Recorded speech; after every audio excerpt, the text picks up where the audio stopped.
মাথায় উঠিস না, এই বিচি বিচি মাথায় উঠিস না প্লিজ, লাগছে। এতদিন এটাই জানতাম যে টেনশনে নাকি বিচি মাথায় উঠে যায়, আজ তো সালা দেখেও নিলাম। সবাই আমাকে বলে যে তোমার বিচি এত সুন্দর, এত নরম। সবাই আমাকে বলছে যে তোমার বিচিটা কি ফরেনার বিচি, বিদেশি বিচি, যে এত সাদা ধপধপ করছে। ভাই তো জানতাম যে সবার নাকি বিচি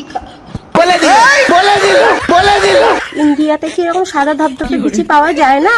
পাওয়া যাবে, নিশ্চয়ই পাওয়া যাবে, কেন পাওয়া যাবে না, কিন্তু সবার এই টেকনিকটা জানা নেই যে বিচিতে ফেয়ার অ্যান্ড লাভলি লাগাতে হয়। ये क्या फिर से चौंक गए फेयर एंड लवली। এই কারণেই বুঝি দিদির বিচি এত ফর্সা। আমাকে অনেকেই কমেন্ট করে বলছে যে তোমার বিচিটা সাদা, আমাদের বিচিটা কালো।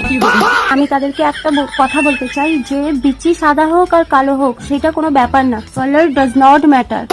তোমরা শুধু বিচিকে পরিষ্কার রাখো, আর বিচিরা ভালোবাসার পাগল, এরা অবলা তো কিছু বোঝে না। সত্যি দিদি একদম ঠিক বলেছে, বিচিরা সত্যি ভালোবাসায় পাগল, এরা তো অবলা, সত্যি বোঝে না কিছু, ভালোবাসা খাওয়ার পাগল এদের। आपने लापरवाही का नतीजा। ঠিক যেমন দিদি আমাদের বিচি পাগল।